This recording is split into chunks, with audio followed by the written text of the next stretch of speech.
Oh my gosh, Follow Her Arrow is on a podcast with me. I'm pumped. That's how you want to start this? Why not? Why not? We Uh, were two UA OGs just trying to figure out the game like 20 years ago or however long ago. When did you start Follow Her Arrow? 2015, Oh God, it quite was some 10 time. years ago. I thought it was 20. I feel like it was 20, but 10 years ago? I thought it was sooner than that or like further down the road than that. Yeah, no, I think it was like August of 2015. That was it? Um, that was it. I just remember it was a month before I went on my very first Western big game hunt. I went on my very first elk hunt that year. It was my wedding gift from my dad. It And I didn't even was? know I didn't even know what a bugle sounded like. He asked me if I wanted to go on an elk hunt. He'd always wanted to go. And I thought, well, I get to go on a hunt with my dad and it's my first out of state experience. Why would I not go? I love it. And then, I did not know that yeah. about you. Well, everyone, this is And then Jessica Byers, by the way, currently with MKC, formerly with two amazing people. I love the Lyalls, by the way. You got to do your previous job with Jared Lyall, and the Lyalls are awesome. I want you to just definitely take some of the me. best. Yeah, yeah, Ruthie, I'm sure. How far are you from them? Were you close to them when you guys were all working together? Yeah, we lived right around the corner from each other. Like I could walk to their house. Actually, in both places I lived in Cedar City, Utah, we were like a quarter mile apart. Not intentionally, it just worked out that way. And spent a lot of time with them. Today is Jared's birthday, by the way, if Is you it didn't know really? that. Shout out. Yeah, he's Yeah. I tell people all the time there's a difference between hunters and killers, and Jared Lyle is one of the killers. Like that guy always got it done. I used to love having conversations with him. He was the second person to hire me when I went out on my own and left Matthews and went out independently. The second call I had was from Jared. He's like, "Hey, I just talked to Jerry Carter and Jerry said that you're out on your own, like, freelancing for people as a consultant." And I'm like, "Yeah." And he's like, "How'd you like to get on with Trophy Taker?" And that was amazing being with him and Dan during that whole growth of Trophy Taker and being part of that until it sold. It was fun. Yeah, I've heard a lot about those times. I think he was there for 16 years. So, He I've never heard was. a single bad thing about Jared Lyle. Yeah, I miss him a lot. Him and Ruthie were some of our best friends. We did everything with them, and yes, he is a killer. But I think what's the coolest part about him is, we used to go hunt like cows and spikes in early season when I was still living in Utah, and I just love the way that he takes in every single moment. Like he'll keep passing on animals just because he doesn't want it to end. And one of my favorite things that he ever taught me was, or I guess that I remember, I didn't replicate it on my setup, but I do want to. Like I keep saying I'm going to on my next setup. But he writes time vertically down his riser. So when he's at full draw, he can always be reminded that he has more time than he thinks. And I think that's something that If he takes I the was just time to like, look at it. yeah. But I think like as an archer, you can relate to you know, um, it's easy to rush the shot. And so I don't know, just an awesome human. I feel very, I guess, I don't know if privilege is the right word, but just to be able to work alongside someone like him, from a mentor to, I mean, he was my boss, but he was a really good friend and he's an incredible dad and granddad. And Ruthie is just life of the party. You can't not love her. Yeah. And now I'm surrounded by incredible humans at MKC too. So I'm pretty fortunate for the opportunities in the last, 5 years. Well, I want to say you've earned it. I mean, I definitely want to give you props. And I don't know if I've ever just like said that to you, like individually or ever, whatever, but Jared's one of those few people that, him and I have had some really personal conversations with. And I remember when he was looking to hire you, and then when you came on board. he had some really respectful things to say about you, and honestly, me being from Iowa, I don't know anybody. I don't see anything. I'm just in the middle of the whirlwind. I just sit here and like train by myself and practice by myself, and eventually I'll branch out and catch all you guys out there on the fringes getting after it.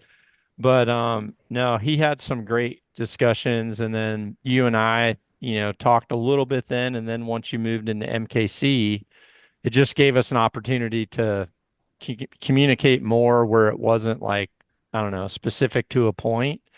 And I just really respect that you have respect from people like Jared through the industry. And there's not a lot of people in the industry that credibility follows them. I mean, there's some and there's great ones. MKC is a great staff. You guys have some, but it's not everywhere. So I just thought it would be awesome to hear your story on a podcast. Honestly, we started out great, and I want to rewind because I want to know, like, your dad took you on your first elk hunt for your wedding gift. Yeah. Okay. Yeah. I think it was his way of like finally making one of his dreams come true. Growing up in Texas, everything's private land. That's not a secret. And it's such a opportunity rich environment if you have access to land. Right. And so, I love that I was raised in Texas. You'll never hear someone more proud than a Texan, and I'm no exception to that. But it allowed me to like cut my teeth and have a lot of opportunity behind a bow, and I decided to pick up a bow. And when you have great hunting opportunity in the state that you live, I didn't think about leaving. I never thought about going anywhere outside of that because I loved my opportunity where I was. So he brought it up to us. He actually invited my husband as well, but at the time, he had very little vacation in his job. And so he stayed back. And yeah, I'd never even thought about hunting outside of my state. And I got spoiled. That's honestly what ruined me. Hearing my first bugle, I've had beginner's luck and shot what is still my biggest bull to date. I didn't know that. That's And awesome. just to experience that with him. And then it became this annual thing. So he and I have hunted elk every single year with the exception of one where we went moose hunting in Alberta one year instead because the timing didn't work to do both. And it's become our father-daughter trip. And I mean, my whole family comes, but to me, that's like the tradition that started with him. And it's just really, really special. And, it's been a journey, like all the ups and downs. And, he connected on our 7th year hunting together. Oh, really? And yeah. And so like getting to be with him in that moment was incredible. Like usually we split up because we have multiple tags and we just try to get one of them on the ground and then we'll hunt together, whoever shoots first. And then we'll hunt the rest of the time with each other. And thankfully I'd already killed my bull on that 7th year and got to be with him. And it was really cool. He actually had his adrenaline worked against him and he couldn't draw his bow. So I had to help him draw his bow. And yeah, I mean, it was the mountains and elk hunting. There's just nothing like it. And I got sick for it and actually struggled to go back to Texas and keep hunting whitetail. And I do love whitetail, don't get me wrong, but it was just such a different world for me that Yeah. all I wanted to do was go to the mountains. And so when I finally got the opportunity to move to the mountains and work for Jared, I Yeah. jumped on it. Yeah. There's unfortunately there's a little bit of a divide. And I just did a podcast last week with PJ from Lancaster, and I was talking about how I just hate seeing divides in our industry. And one of the divides is, public land, private land. Right now, there's public land major discussion, right? Like we have to get involved as in the hunting community. We have to get involved and make sure they're not selling public land. But there's people that grow up in Texas, and guess what? You grow up in Texas, it's a lot of, most of the state is oil leases and leases. private land, and that's where you hunt. And everybody down there, there's no reason why someone from Utah should throw a stone into Texas because they want to hunt over a feeder because that's how they hunt. It's no different than I don't know, it'd kind of be like me complaining that people in BC hunt over canola. It's like, well, that's what's up there. That's just how it is. Wherever you can like get the itch and get into it, that's where you want to be. That's like where you got to be. I can hear the machines running back there. I can I'm hear. sorry. I I know. know they're Well, so loud. you're at MKC, so that's how it happens. But so when did you first start shooting a bow then? Oh man. Okay, so I want to say 20. I got my first bow in January of 2013 How old were as a you? mm, Allowed? I'm Am trying I to allowed to No, ask? you can ask me. I'm just drawing like I'm 35. I'll be 36 in January. So, Okay. yeah, early 20s. I My husband had been bow hunting for a long time, like he's since he was little, and Yeah. he just had the itch, and so he met me, and 6 months later that was his birthday gift to me. It was kind of like his way of bringing me into Nice. his world. That's Yeah, before awesome. that I had only rifle hunted. So Okay. yeah, he's the And one th who got me started. and so how has that progression been? Because one of the things that I feel like I haven't done a great job on, is really talking about the progression of like females and their equipment choices and their equipment capabilities because archery's just kind of a foreign thing to them, whereas dudes pull and throw and, pick up stuff and carry it around. We just do that all the time.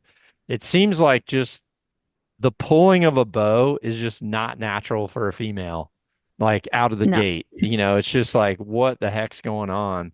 And so, like, as you do that, the progression, I'm always amazed at some women that can pull, 50 to 60 pounds really fast. And then other women that are super strong and fit, but they just struggle with pulling a bow. And I've just embraced the fact, like with Sharon, she shoots low poundage all the time. And by low, I mean in the 40s.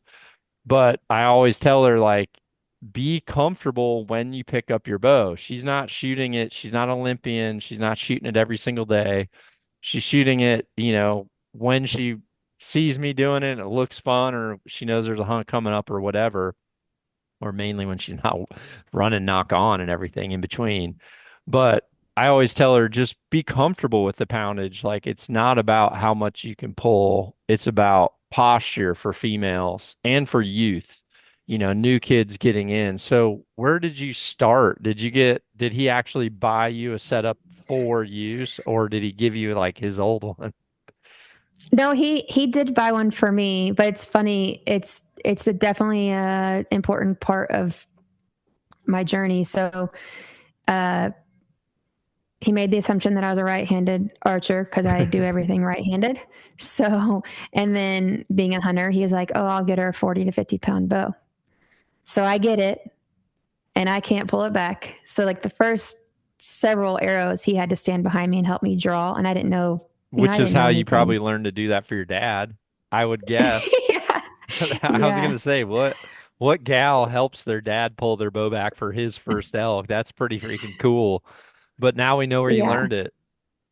Yeah, so I couldn't draw the bow. It took me a while to be able to draw it by myself. Um, and it was way too high. Like I would never tell someone to start out at 40 pounds. Of course, there are the exceptions, but looking back, I wish I'd have had one around like 30, 35. Yeah. Just Yep. and I do agree with your point, like do what's comfortable, because even now, like I can pull 5 to 7 more pounds than what I do because I don't want an animal to come in front of me and my adrenaline work against me. And that has happened one time on a bobcat, and I'll never live it down. I've On a never had another bobcat. opportunity. Yeah, it stood there 15 yards cleaning itself below my tree stand, and I was so numb I couldn't draw. And so I was like, that's not going to happen again. So I always back off. I don't just max out my full potential. But anyway, yeah, I fell in love with it. I think just, um, I'd been interested in archery for a while, but outside of just summer camps where they have traditional bows and do it for fun, I'd never shot a bow, and it was very intimidating for me. So having a husband and or boyfriend at the time and mentor that was very, very experienced kind of take me under his wing, I got to avoid the whole walking into a bow shop and tell me what I need to do. I had a very personalized experience with someone who was knowledgeable. Um, the downside was that the setup really wasn't for me. Like it was a Hoyt Charger package, so it came with like the whole get up, and I love that package. it was great. I use that for a whole season just to prove to people like, hey, if you're in a budget, this is a great bow. Sharon and Harry's first bow, which I'm so thankful they brought it back, was the Hoyt Cobalt. Both of them Harry was 9 or 10 when he started, and Sharon started later on, but both of them, I had Cobalts and they both started at 30 pounds. They both started with tension releases, but that's honestly, it was 30 pounds, cut on impact broadhead, and it was 20 yards or less. Like those were just the parameters, and no one had a problem with it. And that's what they stuck to, just based on, what's your equipment capable of, and staying within those means. Were you similar with that? Yeah, yeah, especially in Texas. I mean, that first elk hunt I went on, I wasn't even shooting past 30 or 40. I think I told the guide I won't shoot an elk past 40, and he was just like, what is going on? That's very limited. That's smart though that But you said that. I mean, that's people need yeah, to be able to say that. That's so important. You have to be able to say that. yeah. So when you're used to shooting 20, 25 yards in Texas forever, anything beyond that just seems so It's not much. there But anymore. yeah, You know what I mean? It won't but even be there by the time you shoot that distance there. Everything's oh, flipping inside out. totally. But I shot a lot of animals at 43 pounds in the first several years of hunting. And even when I shot that bull, it was a 50-pound bow with just, yeah, cut on contact broadheads. And I got two pass throughs. What'd And you use then? that, Do you remember your arrow um, and broadhead setup? I was using a Strickland archery. Oh, what the heck is it called? It's been a minute. It's 10 years ago. Uh, it'll come to me. I can't think of it right now, but it mimics like an iron will or a kudu Yeah. or something like that. Yeah. Just that, like a single bevel Yeah. broadhead is what I had. Yep.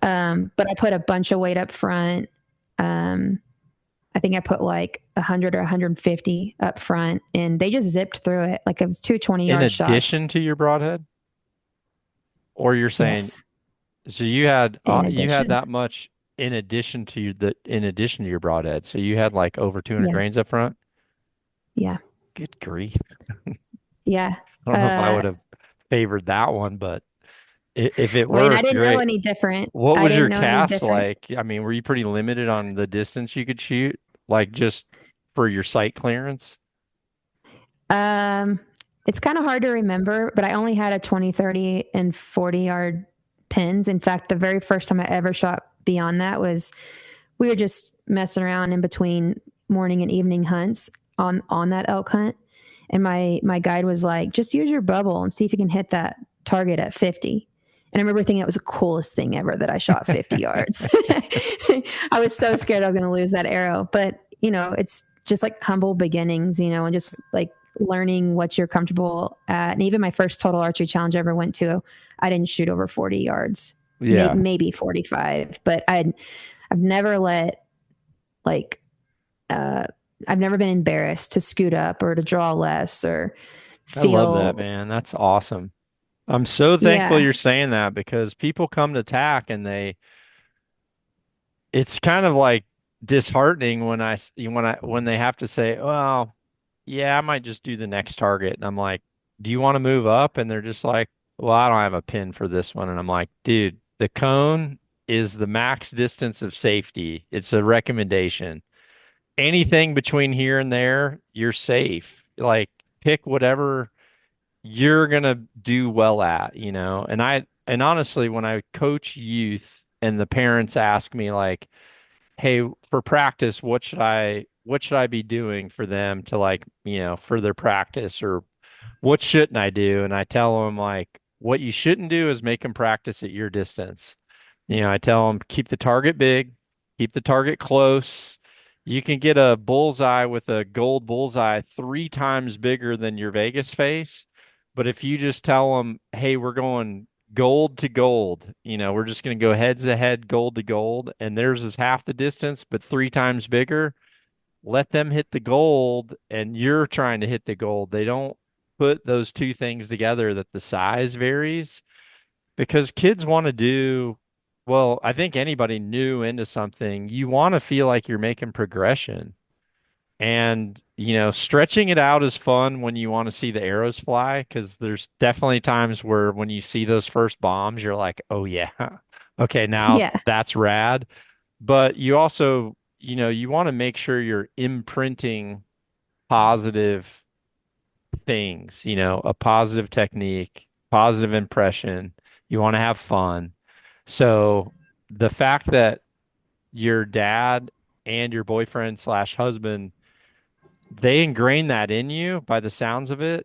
And that is like primo for getting, any type of female or youth into archery. I think like it sounds like you've been put on the perfect path so far. Okay, keep going. Yeah.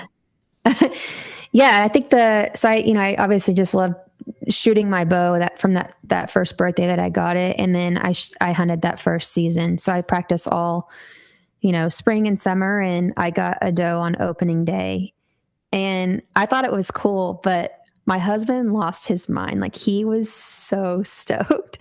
Um, and it gave me the bug, like getting to be that close to any animal, and to just watch them and see how they react and how they move and what startles them, and like watching them play or watching like the mannerisms in their face, like you just see so much more up close and personal. And I fell in love with it, and being successful in a space like that where it's like a life skill as a woman gave me confidence that I think the other areas of my life didn't provide, even though I've, was in lots of sports and um, had been accomplished in other areas. There was something about that just felt so, I don't know, just like raw and real. And so that's began the journey of archery hunting for me.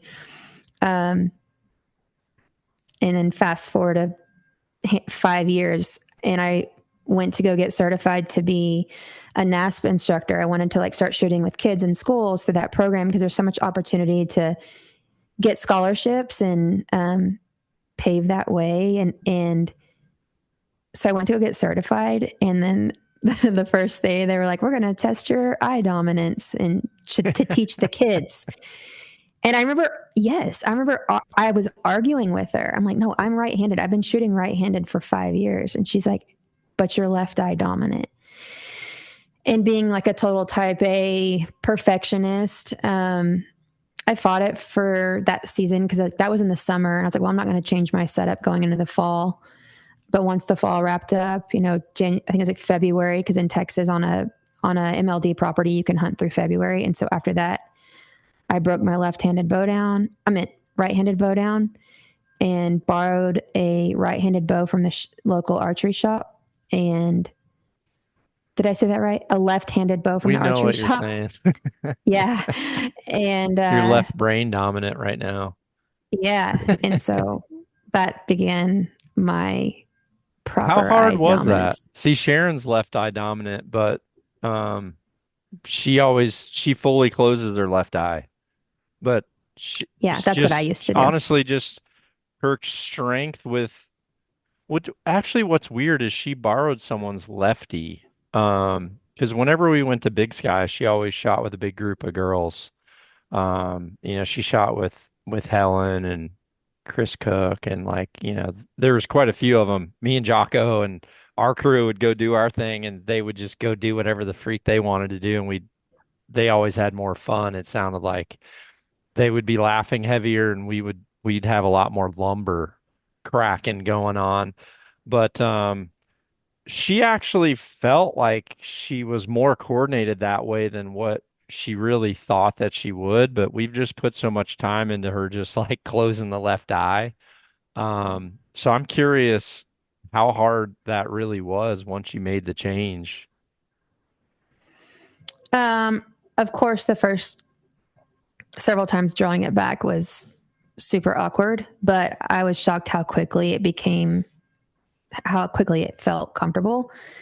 Um, the strength took a little bit, I mean, like I said, it took a while to build up my strength for sure. Back to ground zero, where you back it Yeah, like, but you I think understand I the was, leverage to it. Like you understand it's coordination of the push and push and the pull, just getting it back or bracing to pull and not like, I don't know, try to pull with your arm or something like that. So were you were you back in the 30s or were you able to start in the 40s?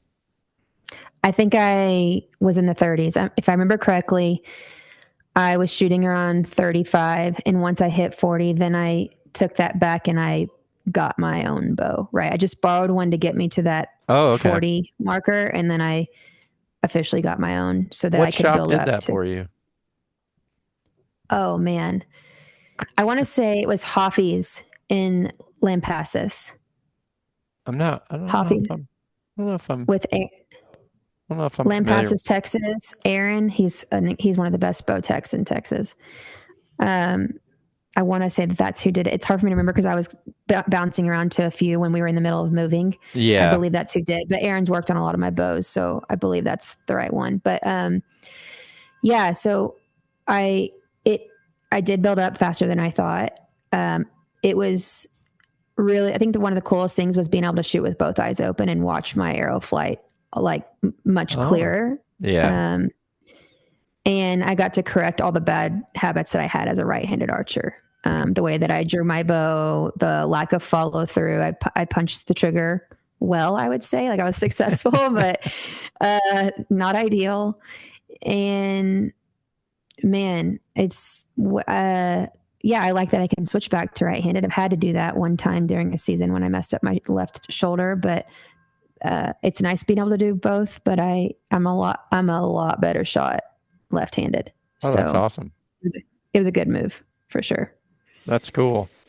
So when you went out west and started kind of working with Jared and them, I feel like, and I was only looking from a distance, I would see Jared, I'd see you guys at the TAC events, at a few of them, not all of them, but it seemed like you started to diversify like the type of species and stuff and the type of hunts you were doing once you were working with those guys. Is that when you kind of broadened where you were going and what you were after? And I feel like you became a lot more independent on some of the hunts and stuff you were doing too. Um, Surprisingly, I had traveled quite a bit before I worked there. Like at that point, I'd already been to Australia, New Zealand, Canada. Like I had, because at, at my core, I love to travel. I've traveled my whole life. I've lived abroad. I think I'm up to like 18 countries now. Like I love traveling. So it became, how can I experience a new species in a new place? Yeah. But I will say, working at Huntful, they really taught me how to take advantage of what's here in North America, right? So that's what they do. They help you learn how to apply in different states. So I was more interested in the international stuff before I went to Huntful, but they taught me how to hunt more frequently here, Yeah. um, and like actually draw tags and not just pay insane prices to go on an outfitted hunt. But again, when you're from Texas, you don't know. You're just learning. Yeah. Um, so yeah, they expanded that. But I've tried to keep up with, like, my goal is to go on one international hunt per year, and ideally have it be somewhere I haven't been. Yeah. This will be the first year that I skip that, so I'm kind of bummed. But Josh said, Still I'm not quite a allowed to bit. go. Why? He said, I'm not allowed to go to Russia. I was going to go hunt moose in Russia. And he said, you can't work for me and go to Russia, and I'll call your dad if you say no, if you say you're going. Yeah. So That that one's didn't kind work of on out. my bucket list too. Yeah, that one's I was at Chignik Bay, which is like I felt like not too far. So, but yeah, I've been there, but for target archery and coaching. So, Yeah, I'm sure that the target world has taken you far beyond some of your hunting stuff, right? That's just more of like a three more accepted thing. passports, three passports front to back with extensions. Yeah, it's I don't know, several million miles on different airlines for sure. It was pretty cool, but I'm over it. Yeah. I'm just like burned out, with with the I just start thinking now about like how much time I'm in a seat. It's like I just knew every time I flew here, I was like, I wanted 21A, seat 21A. And then, if I was in this plane, I wanted 14C. And it just got to the point where like when exactly where you want to sit, and then you sit there and like, you've put like a little mark on something and you're just like, dude, I've been in this freaking chair so many times. But it It is, makes you it wonder is, how. yeah. It, Oh, it, do- sorry, I didn't mean to cut you off. It no, go makes you ahead. wonder how people do that day to day in their own vehicles, is like commuting back and forth to big cities. You start adding up all the hours that you sit in traffic just to get to a job that you may love, but it doesn't take away from the fact that That's why you're we're sitting. podcasting. Honestly, there's times where I don't really have the time to podcast. I mean, you and I, it took us like a couple weeks to like figure out when we could both have an hour to podcast. But every time I go to TAC, it's incredible to me the amount of time I meet truck drivers or just drivers, and they're like, if I didn't have podcasts, like I couldn't do my job. I just like there's no way I could just have the monotony of doing it. So I used to do like in the middle of the night because I don't sleep that great. I used to just get up and podcast because I would think of the truckers. I'd be like, this podcast is for a trucker, just do it. And so shout out to any commuters or truckers out there that just need a podcast to keep your eyes open right now. That's what we're doing it for you. Yeah. Well, so when did you I guess when did you kind of reach out to MKC? Because I remember Jared being bummed and like Josh telling me, and I was just like, yeah, dude. I'm like, I don't know her well, but I'm like, she's been grinding her way through the industry. Like I think that's a really good pickup. So how did that happen? Uh, I yeah, I wasn't planning to leave where I was. We had just actually purchased a home. We closed on September 11th, and just to kind of give you a time frame, it was almost exactly 3 months later. I was in Hawaii for Rihanna and Logan's wedding. I was getting my makeup done, and Josh texted me, "Would you ever move to Montana?" And I just knew without even knowing what, when, how, no conversation. I knew in that moment I was going to accept the job, Yeah. which is wild, right? Because like you don't purchase a home in a town thinking you're going to move. It was my first home to purchase with Braxton. He had purchased one before, but like I really was planning to plant my roots and work for Jared and with Ruthie forever, you know. Yeah. Yeah. But yeah, something told me that I was going to take that. And so at the time, I couldn't, again, I was in Hawaii, but we waited about a month to officially meet at Dallas Safari in Texas. So I met with Brandon and Josh for my official interview. But I just told them I can't start right away. Like, I'm not going to leave I was so intertwined with the trade show circuit at Huntful. Like me and um, a couple other people were kind of like the ringleaders for keeping that going. And I was like, I'm not going to bail on them. And I told them if y'all are okay with me starting at the end of February, like waiting 2.5 months, then I'm totally down. But Yeah. I Good just can't do play. that to them. So that's what I did. So I started with MKC last February 26th is my official start date. And it was very sad to tell Jared, to your point. Yeah, I was excited. It's weird to feel a lot of opposite emotions at the same time. But I was with Huntful for over 4 years and left on as good a terms as you could possibly leave. And I was just hanging out with them like a few weeks ago, so there's no bad blood. It was as great of a transition as I could have ever wished for. Yeah. But to give you more context to how I got here, so Josh and I met. I want to say it's weird because I keep saying I'm going to dive into the timeline of this. I can't figure out if I first met him at Winter Strong or or like in passing kind of met him, but I know I officially shook his hand. Vividly remember at Attack. I believe it was Big Sky. He was shooting behind me. I was with our own little group, and we were taking a long time. You know, you can get like stuck behind groups. Yeah. Well, we were that group. There was like 6 of us in a group, and he was shooting behind us by himself. Jess was with him, but she wasn't shooting, so they were just the 2 of them.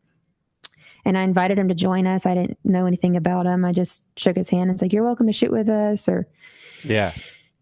And I've always been fascinated by knives. I've collected them growing up, and used to collect like the case folder knives when I worked at this Western wear store all through college. And then when my grandpa passed away, I got his collection. And so knives are just cool. I mean, they just are. Yeah. And so when I found out he was a knife maker and he had his prototype there, like digging out arrows out of trees, probably mine, I can't even remember, but he was showing me how like this fixed blade was so awesome. And we kept in touch, and then I left there, and Was I asked him if he'd MKC make. official by then though, or was that like the year that he came and I think he only had 2 knives. Was it that year? Was it COVID year? It was, I believe it was COVID year, because he said he told me that he launched the website at that tack. Yeah, that's And right there is the knife that he had for that tree. It's literally like right there. Yeah, because yeah, after he shot, he brought it into my booth and like introduced himself and told me what he was gonna do. And I'm like, let me put some blood on it, bro. I'll tell you what my opinion is. that's That's so cool. hilarious. Yeah, COVID Yeah, year. The vendor so village was like kind of a skeleton vendor village that year. That well, makes after that sense. tack, we kept in touch, and I decided, you know what, I'm going to finally get my first custom knife. And I was like, he's a knife maker, he can make me one. So I asked him about it, like, would you ever make me a custom knife? He never told me he was a master bladesmith and he was a big deal. You know, he's super humble, Yeah. grounded. So he very politely told me, you can, I don't know how he said it, but you know, Josh, it was a very nice way of saying you can't afford my custom knives. So he's like, but I'm launching this company, and you know, it's called Montana Knife Company. We're going to go into production knives, and I'll send you one from our first batch. So I think I have 1 or 2 from that very first batch of a couple hundred that he made, Yeah. of the Blackfoots. And he sent it to me, and I just used it and abused it, kind of like you. I just kept, you know, they sent me a couple, and I used them, and I loved them. And then over the years, we kept in touch. We'd talk, you know, at events or a couple times over the phone. And then I started to see him.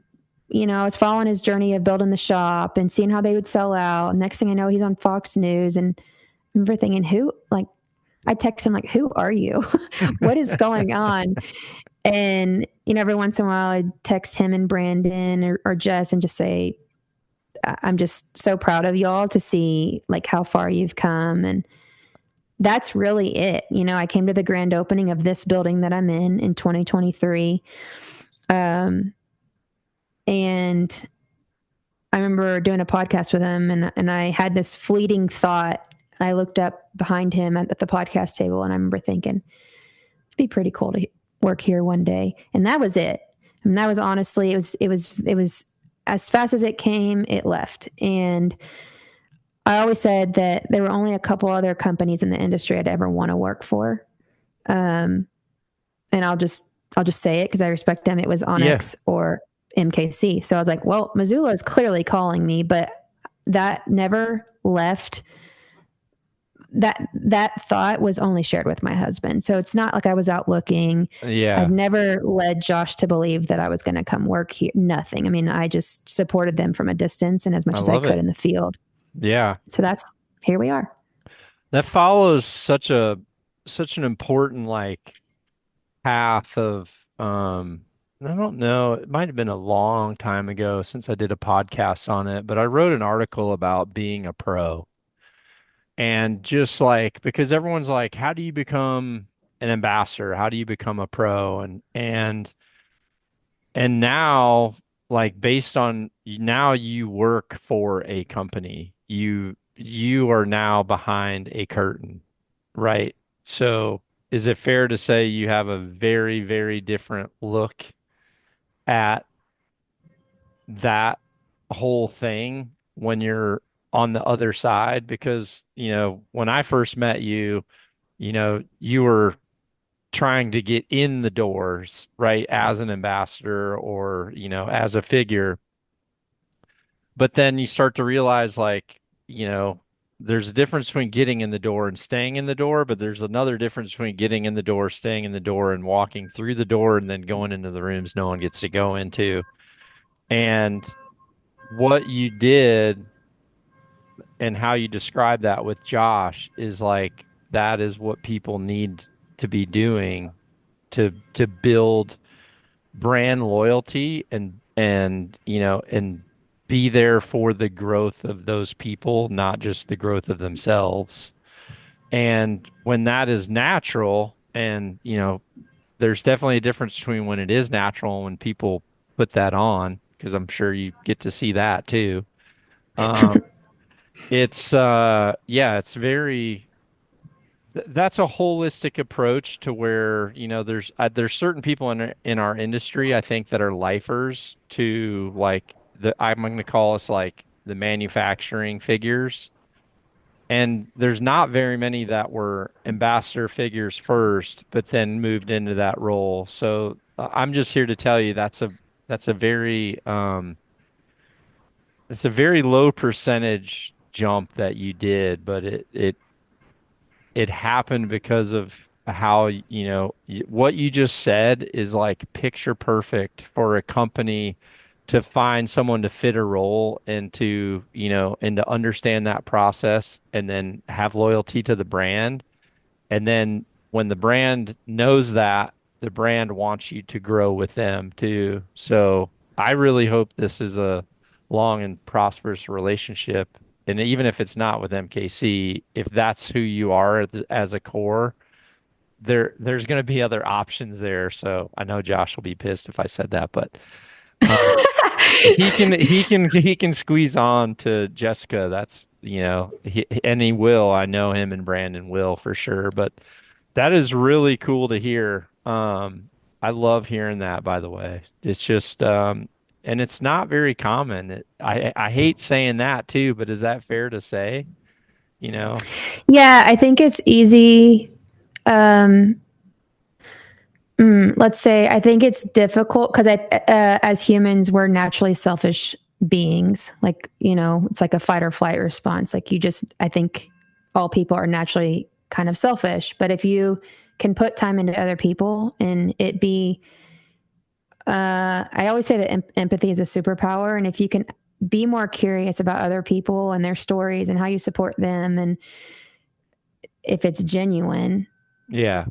people can see through the BS, and I say that where like other companies that I wanted to work with, similar to MKC, I got shot down for years and I just still kept using their product because I loved their product. Yeah. And then eventually, like there's one company in particular, um, I I was offered quite a bit of money to switch to another brand. And I was like, no, I'm just going to keep doing this because it's what I believe in. And then 5 years later, they called me and was like, we want to finally have you as an ambassador. And I think it's just because I can't fake something that I don't believe in. And, he talked about the path of like kind of being on that side of things and then working specifically for a company. And the truth is, if I can be extra transparent. The truth of how that all evolved is when you're just having, and I'd be curious to hear your perspective on this too, but when you have just individual contracts with people, it got lonely for me. It got lonely where I wanted a team, and you have employees, so maybe it is different for you. I never had anybody working for me. It wasn't like I Yeah. got that level of I work there. I for didn't have a Sharon. business. I know. Yeah, yeah. Yeah. Personally or professionally. I work for, yeah, right now I work for you too. So yeah. But it gets kind of lonely. Just, I like people. I love connecting with people, and I didn't have that by just having these individual contracts. And it's a cutthroat industry, and while I don't want to spend too much time talking about it, but it's difficult to overcome the negativity that comes with it. And I got tired of like just the constant just bullying that happened. And I just thought, well, if I go work for a company and I kind of, to use your words, get behind the curtain and just kind of lay low, I think I'll be happier. And I was right. Yeah. I've been much Yeah. happier since I went on with a company and kind of let go of any pressure to perform or be or do or act a certain way as an individual in this space. Nobody really talks about the pressure that comes with that, and I feel kind of silly and a little vulnerable talking about it. But I didn't handle it well. The The negativity was too much for me. the magnifying glass is very big, and and honestly, yeah, I guess I don't know if we're having a counseling moment right now, but I've really I just I got too much in the light for like my personality. I've always liked to train alone. I've liked to travel alone. I have a very small network of friends. Um, I don't know. There just came a point where I'm like, I'm actually not happy being at like, I don't know, this status. I just like I kind of want to throttle back and kind of hide in my little holes and stuff and have small teams around me. And I think some of that comes, like you said, from like it comes from being burned too, and now that you're in that role, there's gonna be times where like you feel like burned or betrayed, you know what I mean? And sometimes it's hard to for me, it's been hard to like reset that when I'm meeting some individuals for the first time because they may not know that I actually worked for a company secretly.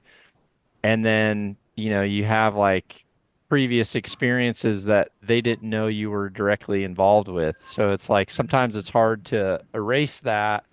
And like you said, it's like, what is the expectation? Last year, I've had some pressure on me where it's been a little bit of a struggle, if I'm honest, but nothing compared to last year when, I had to tell everybody that bought a PSE I'm not going to stay there anymore. And quite frankly, I missed Hoyt. I'd been there 13 years. I missed those guys, and I felt like I'd gone off to college and, like had my had my frat party and everything, but kind of wanted to come back. And honestly, it was hard not being part of a team with Jocko and Helen. Helen's like so close with Sharon, and Jocko's just a great friend. And, when I was in a product that wasn't supporting a great friend, it was a weight that was very heavy. And then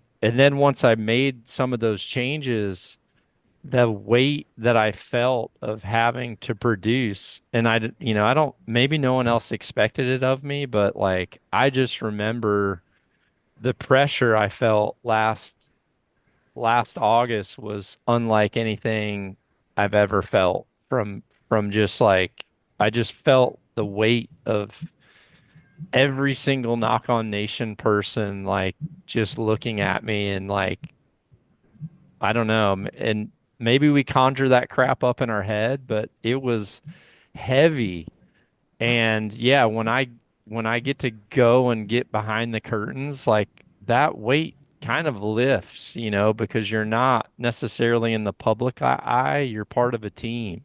And you're like in a team's eye and everybody's just worried about the project, but not necessarily the personal outcome. And I don't know, that pressure definitely made me not great for our team because I wasn't able to keep like bringing out our products too because I was trying to do everything with everybody else that I felt those expectations on. So, yeah, it's hard to explain people that when they're wanting to be ambassadors, but you can't it's kind of I start to understand like musicians or sports players, where some people just say, well, you're getting paid to do what you love, quit whining about it. I agree. Like, I 100% agree. I need to not whine about it, but the pressure is still there and very, very real. And when you love the industry, like it sounds like you have, and like I know I do, it feels like you're getting pushed out, from that pressure. So to be able to find something that brought you back in, I'm thankful just for MKC. If they've like looped someone in that's got that kind of a background and is there for the right reasons, it's great that a team scooped you back in before those pressures were too much because I've always thought the women in the hunting industry have it harder by far than the guys. I mean, it's just true. And the women archers, I really want to do a podcast with Paige Pierce, um, because she's doing such a great job. I mean, she's doing a freaking awesome job with what she's doing, but she has been on a struggle bus for a long time earning those street creds too. And the thing is, when you look at like the accolades of the resume or the pedigree, hell, there's guys that don't have near the pedigrees, but that's just kind of like how it is. So I love the fact that, there's some of you that are just turning those tides, and it's really, really cool to watch because I know how hard you're grinding for it. Yeah, I think it's kind of embarrassing to admit now, but like looking back on the journey in the space, I think I spent a lot of time feeling like I had to prove myself, and questioning just through immaturity in not being 100% knowing who I was as a person. But like sometimes those voices get in your head and you're like, well, are they right? Is that really how I'm perceived? And, a little bit self-inflicted too, because at the end of the day, you shouldn't be taking anybody's comments to heart that you wouldn't want to trade places with. And, one of my favorite quotes is the man in the arena. And so I constantly go back to that. Like if you're not in the arena and you haven't experienced whatever situation, then I really don't want to get advice from you. But it's taken time to really find that mindset. But Yeah. back to your point, you were asking, like, I don't know if it's just in our head. I do think some of that's self-inflicted. It's just a natural thing, like Yeah.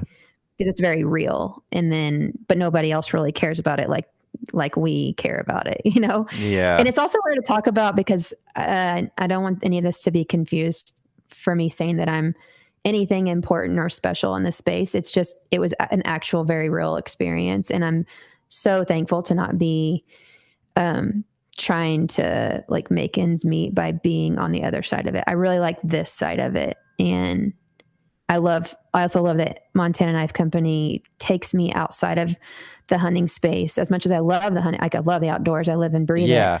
But knives go so far beyond. Like Yeah. everybody carries a knife. Yeah, So you're in a really cool demographic. You're in the same type of demographic as like a Traeger or a Yeti, where, you know, it's in every single type of space or sport, which is really cool. I mean, there's honestly, you guys have surprised me a few times with like the new categories that you're in. I'm just like, oh, well, duh. Yeah, absolutely. Like MKC needs to be there, which is really, really cool. And one of the things I have to say on this podcast, um, my favorite MKC right now is that freaking cleaver. I just love the overkill of that cleaver. And people ask me all the time, like, why they can't get like a Triumph. But you guys tried to have a Triumph available at any time on the website this year. That wasn't always the case, but people need to know to go to the website.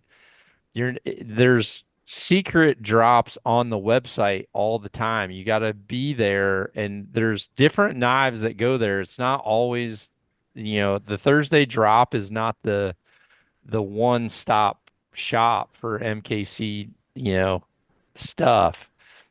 You got to go on the website because there's certain knives that are continually going in stock, and that's honestly the easiest place not to fight for one. yeah, for sure. We've really ramped up production, and we are, we kind of were founded on a drop model every Thursday, 7 p.m. Mountain Time, drop a model.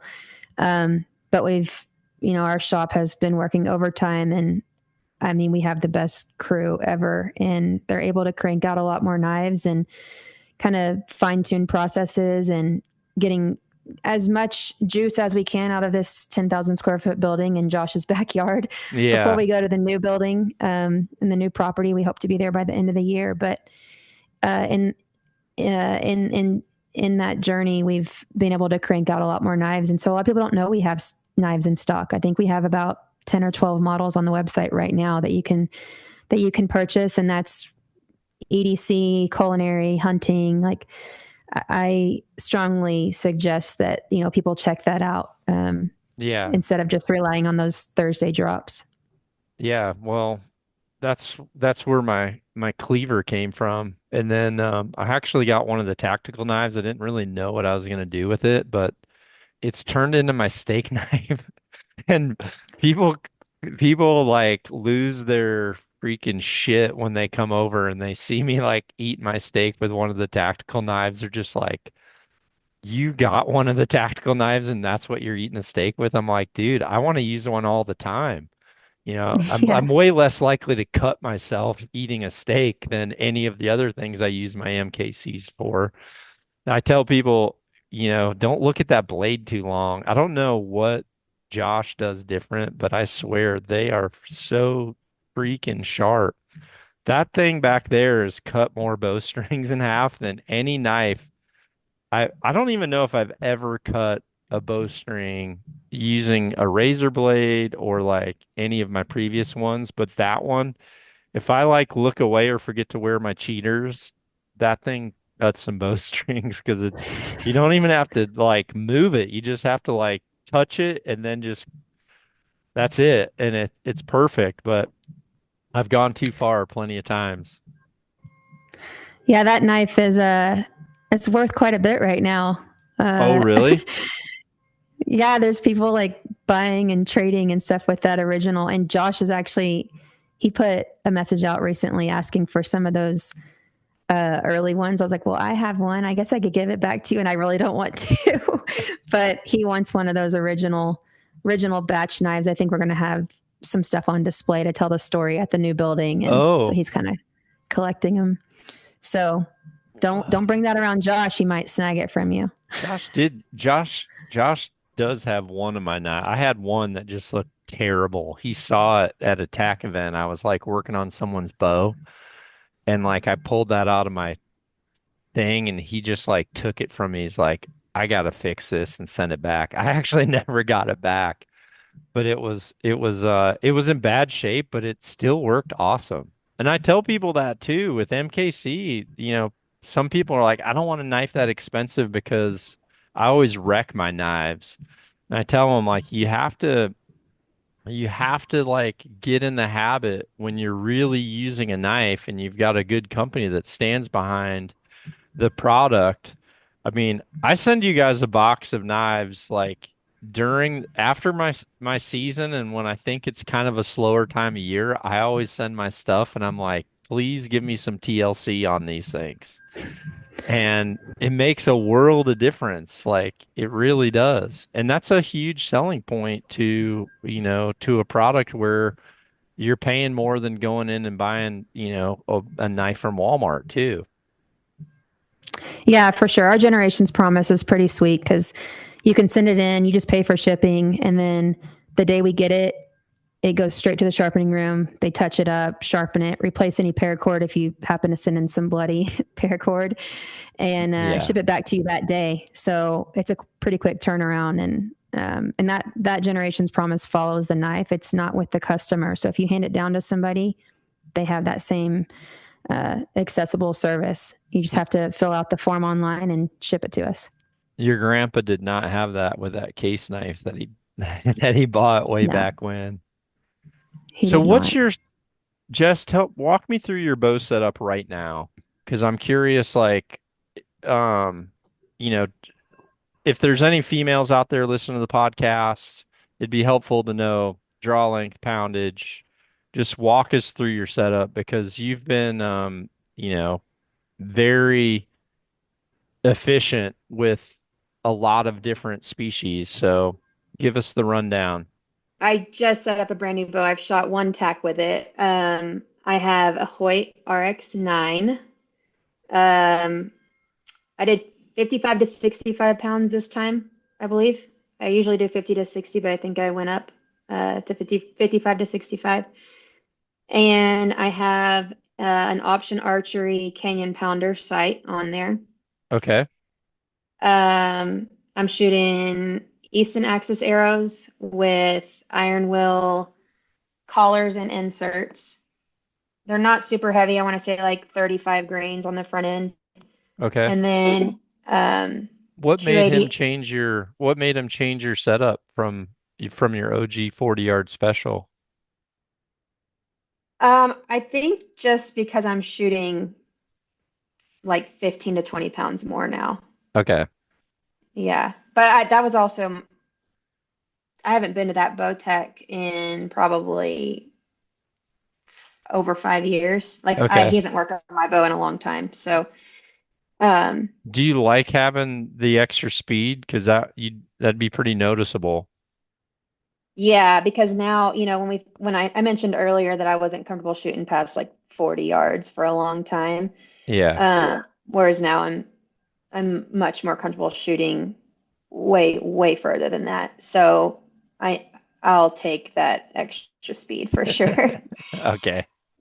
Um, I've been shooting QAD Exodus broadheads for several seasons now. And also the thing about me is I don't like changing. So the Yeah. setup I have is what I've had for a while. I'm shooting Easton Axis arrows. I've probably been shooting that arrow for 6 or 7 years now. I just don't change anything. Okay. Um, and then what else? Q80 rest. And I just got custom gas strings. I've never had custom strings until now. I just wanted to try something different. Okay.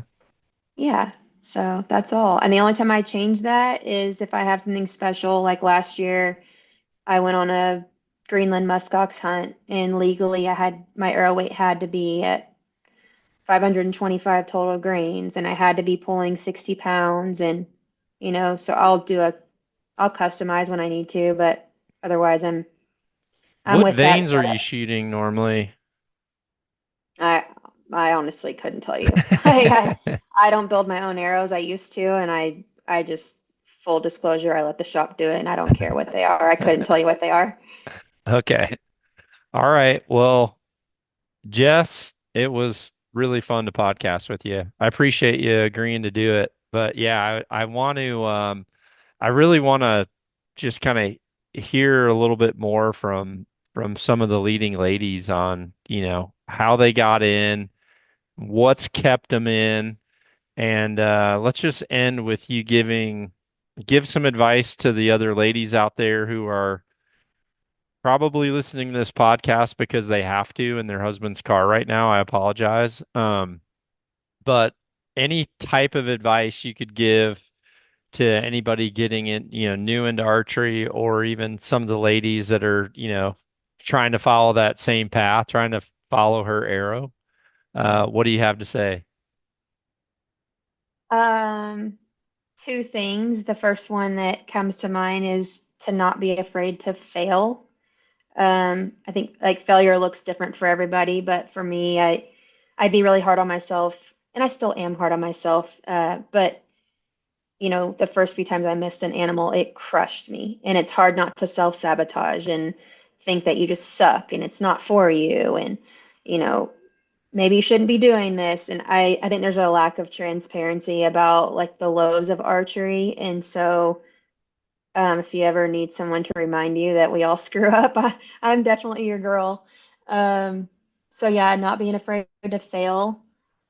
And the second thing would be it's more important to have good habits at a lower poundage than to just keep climbing up to higher poundage because social media told you you had to. So, Yeah. Dang. All right. Well, if you ever quit there with Josh, you're gonna have to be the lady ambassador for Knock on Archery. That's good. That was super good advice. And I always say, whenever someone says, "Yeah, you should meet this guy," he's never missed an animal. I'm like, they just haven't hunted long enough. I mean, awesome if you're on that winning streak, but it just means that you haven't done it long enough, because I remembered that discussion to me a long time ago. And the same's true in the target world. I remember saying like, yeah, I've never completely missed a target. And right, they're right. just like, well, you haven't shot enough tournaments.